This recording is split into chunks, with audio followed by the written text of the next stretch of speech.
Good afternoon, and thank you for joining us for Orion Today. I'm Luc Poirier. When you think about the world's greatest libraries, you might think of the Library of Alexandria, the British Library, Library of Congress.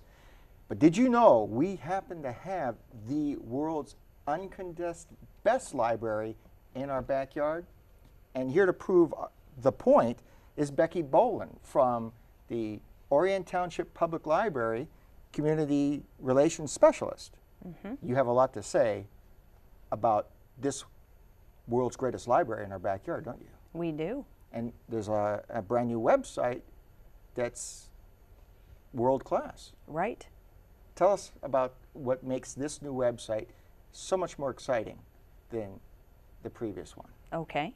We took a look at other websites out there and thought about what our patrons and community might like to see, and we thought this was a more user-friendly, clear website. It's got everything on it with just a couple clicks. We feel that anyone can find anything they want to find out happening at the library. Would you like to see some of the features? Absolutely. Okay. Let's take a look. All right. Well, at the top we have our new banner, the Orion Township Public Library, as you can see. Kind of goes with our newsletter that we put out 3 times a year as well. Under each tab, there's different things that I'll get to in a second. I just want to talk a little bit about the home page here. Right away at the top, the scrolling slides show different events and happenings at the library, and it's constantly updated. So these are like things that are happening very soon. Correct. So you're breaking events, the Right. things that are about to. Okay. Yep, so our patrons can go online and quickly scroll through here and see things coming up, probably within a week or two usually. We also have underneath that new music, new movies, new books, different things happening that we feel are popular, that our patrons might really enjoy. And again, this is constantly being updated, so it's a good place to look at really quick if you want to find a good book or a good movie out that's probably interesting to that person. We also have our summer reading program going on right now at the library. Tell us more about that.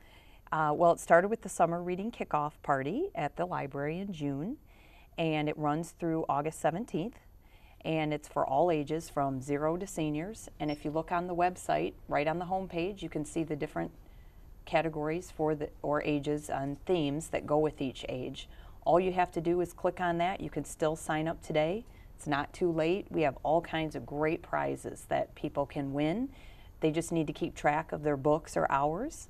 And they go online and they can sign up right here through the website, or they can come in the library. So I'm hearing you correct. You can actually sign up to participate in these activities, these events, these workshops? Correct. The summer reading is the summer reading program for summer, but we also have, speaking of events, under the events tab, the library events and programs. If you go to that, you can actually sign up and register for a youth program, an adult program, a computer class. It's very user-friendly, easy to follow through, and it'll send you a confirmation as well. Now, do you need to be a resident of Orion Township to take advantage of this site, or have a library card on hand? It depends on the event.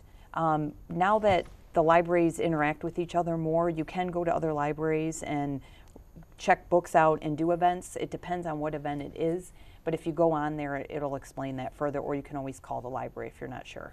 Okay.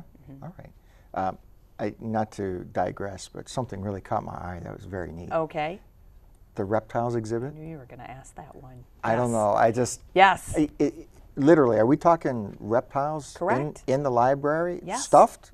No, I believe they are going to be real. That's what I'm Really? told. This Saturday, July 13th at 2 o'clock. This program in particular is for all ages. So family doesn't have to be just youth. All ages can come and check it out. We'll see what shows up. Now, something that is as common as checking out a book is returning a book late. With all the neat things that you could do on this website now, can you pay fines? You can. Oh, get out of it. Yes. Are you serious? Yes. If you look at the first tab, My Account, you can actually sign up to get a library card if you don't already have one. If you do have one, you can check your due dates, you can renew items, or you can pay fines. And the other really cool thing is you can have a list of your history. So it can list there under your library card what books you've checked out in the past, or DVDs or games, so that when you say, oh, I can't remember if I read that book or not, you can check and see if you have, or it can also tell you when it's due. This is great. It is. Now, if somebody were to come to the website and they were to be overwhelmed with all the opportunities to do things and find information, can they call for help, or do you have a live chat section in here? Either way would be great. We So do have, yes, right over to the very right side of the web page, there's a little tab over here that says Questions Ask. You click on that, and you can immediately do a live chat, an email, or a text with someone at the library to answer your questions. But of course, you can always call if you don't want to do that. But yes, it's very, again, user friendly. That's what we were. So when the library is open, there's somebody to chat. Right. Yep. You can start a live chat, text message, or email. You just submit it and hopefully get a quick response. That's incredible. It's pretty cool. That is really, really neat. How many websites did you comb through to finally narrow it down to the selections you made for this? That I'd have to ask my IT guy. He did a lot of research on that and worked really hard on it. But well, it definitely shows. Thanks. It looks very user-friendly, too. It's great. We're very proud of it. Now, if somebody were to come to the website and become captivated with everything that is the library, could they volunteer, or? Certainly. Yes, we have a volunteer coordinator at the library, Lori McGarry, and she can, if you contact her at our regular phone number, the 248-693-3000 number, Lori likes to do an interview and then can figure out what's best for you at the library. But we love volunteers, and we couldn't be as successful as we are without them. All ages, we love them, so it's great. What, wow, this is way cool, way cool. You mentioned the reading program, the summer reading program. Probably the best program of all, the reptile program. What other things do you have going on this summer that's noteworthy, that could draw somebody out of the comforts of home? Okay. Yep, in addition to the summer reading, we have a Lone Ranger event coming up. There's a lot of buzz in the area about the Lone Ranger. Now, why is that? Well, apparently Bryce Beamer is from the area, the voice of the Lone Ranger, and he's from the Oxford Lake Orion area. Now, so this is from the radio program days. Okay. Yes. All right. Yes. And so the library, it's really Oxford and Orion together that are working on a whole host of events, but the library is joining in, and we're going to have an event at our library on July 27th. I believe it's at 10 a.m., but you can check the website to verify, and there's even going to be a horse, I'm told. So that might be kind of cool for the kids to see. And is any charge for this? No. Wow. That's It's the awesome. best thing about the library. Everything about this library is awesome. Right. It's all Not free. that I'm biased or anything. But we have a whole host of events always going on, especially in the summer with the kids out of school. You know, there's story times, there's family movies being shown, there's computer classes, there's arts and craft classes, teen programs. There's great teen programs. In fact, the end of the summer reading program, they're going to have a teen lock-in overnight at the library to celebrate the end of summer reading. So you're going to actually physically lock teenagers Correct. away? Yeah, pretty fun. How do you sign somebody up for that? Right online, right Can here you? under events, yep, or under teens. You can check it out under the teen events program or under the events and library events and programs. This is, you know, you look at this and it's clear that a lot of work went into this, a lot of research went into this, and there's so user-friendly. Is this the end-all, be-all, or do you have even more neat things coming down the pike? Well, I'm hoping there'll be lots of more new things coming. We actually are working on our future planning at the library right now. As we speak this summer, we have been holding focus groups, and we just did an online survey, which I think ran for about a month. And we just finished that on July 5th, so we're collecting all that data, and we have a company helping us out to read it and research it and figure out what our community wants moving forward, and then we can come up with that plan. So when you're reviewing this data from the survey, I mean, what kind of questions were on the survey? Oh wow, it ranged from asking about what would you like to see different at the library to do you ever come to the library? If you don't, why not? All kinds of things, pretty much from beginning to end of kind of things you would think would be on a survey. But I think the main thing is trying to figure out, are there things that we don't have that the community wants, or the things that we do have, could we change them and make them even better? Wow. Oh wow. Yeah. Clearly this is the world's greatest library. For sure. Yeah, with no doubt. Yeah. With your thumb on the community pulse for what they're looking for and all that. Right. And I know you mentioned that you have a company that's going through the data that was collected on the survey, and I don't mean to keep coming back to the survey, but as progressive as this library is, do you have any inkling of what might be coming down the pike based on some of the early glances? I'm not Won't hold you sure to yet. it, but yeah, I can't I really mean, say on that yet. you know, but maybe a rumor of a ice cream fountain, Yeah, or wouldn't that be cool? or soda jerk, or I'll keep that in mind and see if that was suggested. No, I'm not sure totally yet, but I'm hoping in the next couple months we'll have a really good handle on what we found out and what we can actually do moving forward. I think it's going to be really good. It sounds awesome. It sounds awesome. How does somebody find this spectacular work of technology online? You would go to orionlibrary.org, and if there's any issues with that, feel free to call the library anytime. Again, the phone number is 248-693-3000, and any of our librarians can help you out trying to find something on the website if you can't find it. But it's really user-friendly, so I think you can find pretty much anything. There's a big search box, too, right at the top. That's incredible. Becky Bolin, thank you so much for visiting with us today and sharing and explaining and showing off this wonderful website, which is just, you know, an accurate representation of the wonderful facility that is the Orion Township Public Library. Well, thank you for having me. It's been great to share it. Well, with that being said, don't go away. We'll be back with Orion Today. Thanks so much.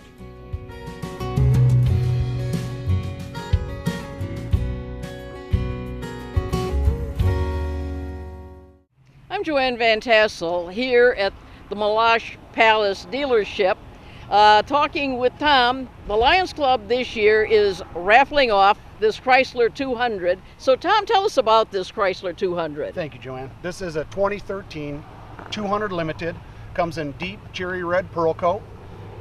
It is a V6 with variable valve timing. The mileage on the car is 19 in the city, 29 in the highway. Again, it is a limited.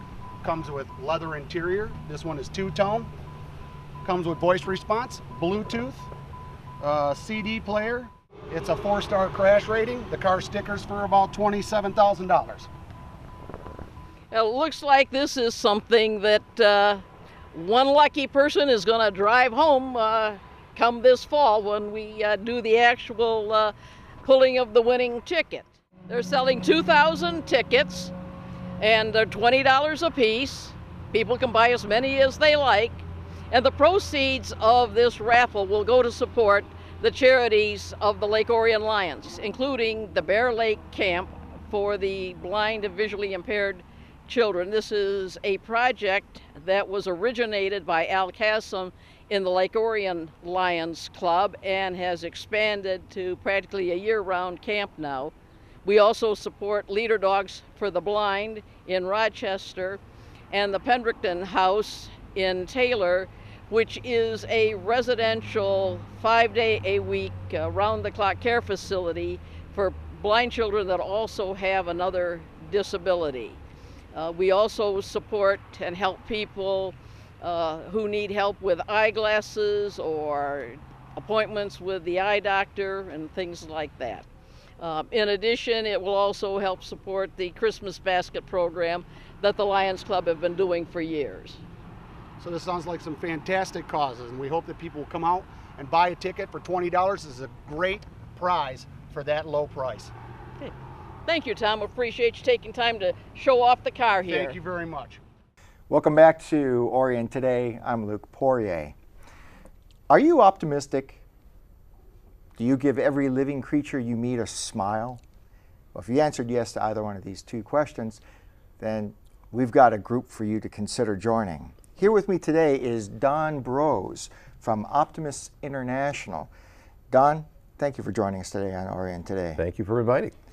First question for you is, what are the Optimists? The Optimists are a group of about 95,000 people throughout the United States, Canada, and the Caribbean, all of which care about kids. They work with kids, they work directly with kids.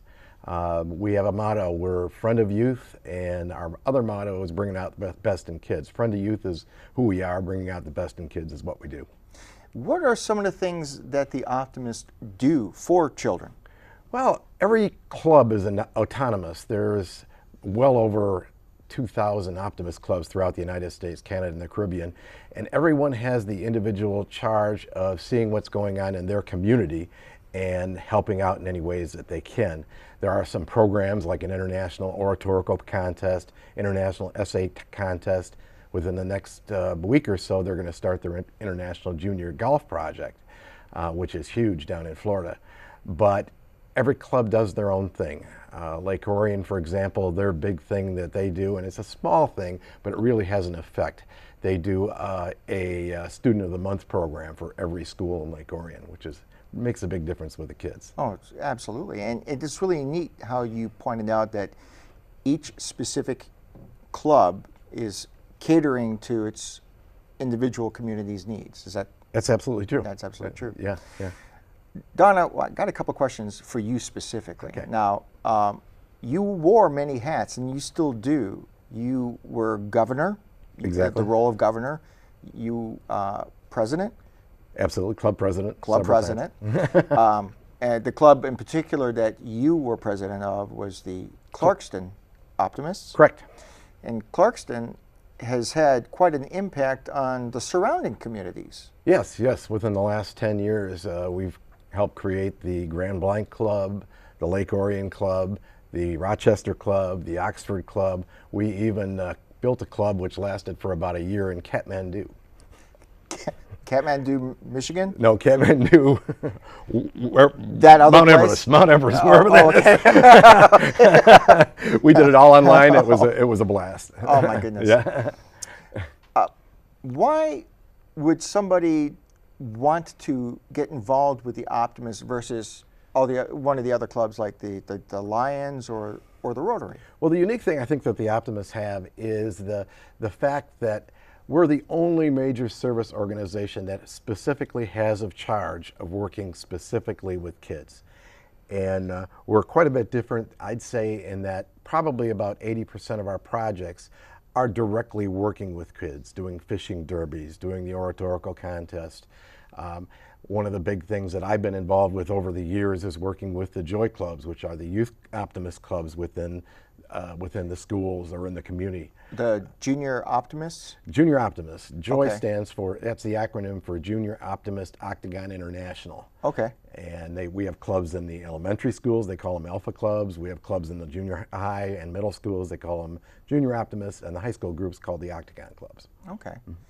What if a school is interested in starting this type of program, and how would they get it started? Well, the best way would be assuming they have an Optimist club in their community. For example, I know we're working on a couple here in Lake Orion to start in the fall, but if they feel left out, they can certainly call the Lake Orion President, Kelly Weaver, and we will put things in action, and I will personally help with that.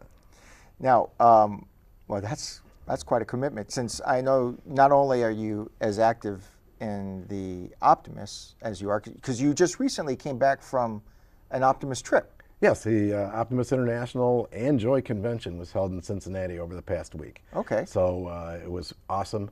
Over 1,200 very positive people that you can't beat it. Yeah, it's a happy time. Now, you're also a very successful businessman, and yet you make time to get involved in the Optimists. You do your best. Yeah.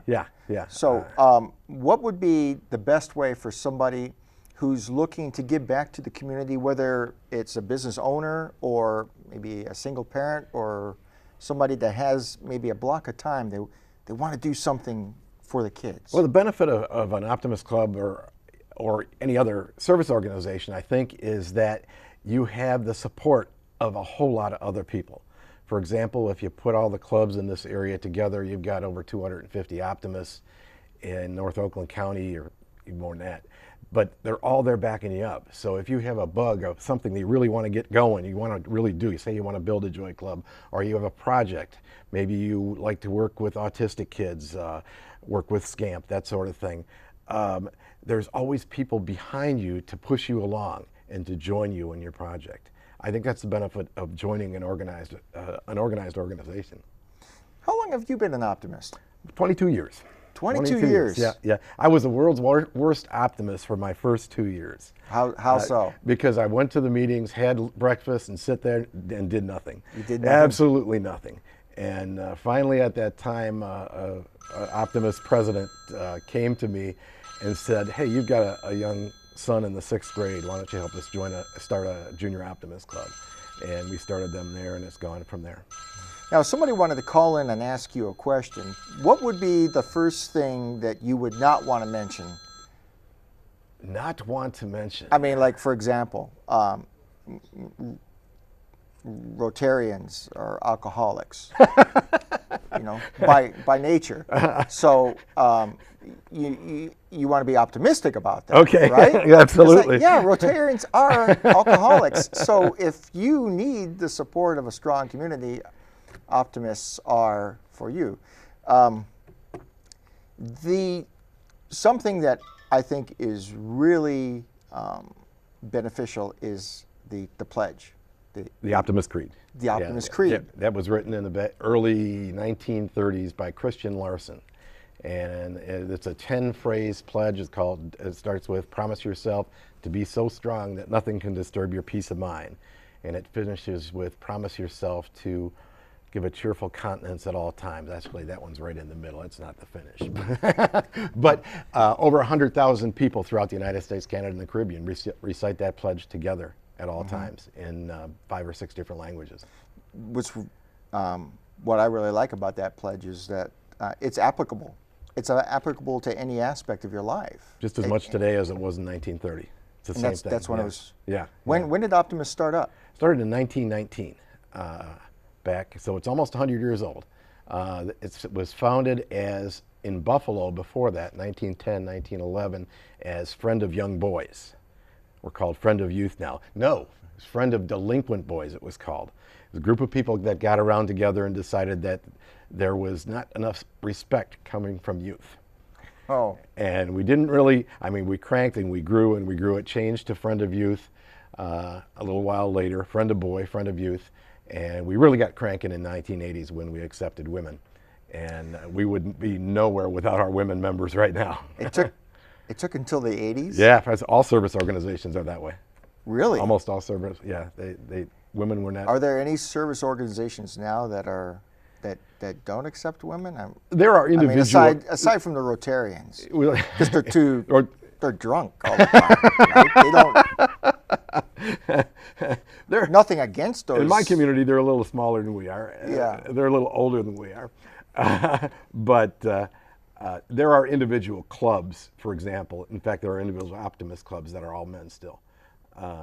Very few, but they're still out there. There used to be a group called the Optimists, and that's where all the wives would go. They called them the wives would cook the food and do all that good stuff, do all the hard work, and the men would take all the credit.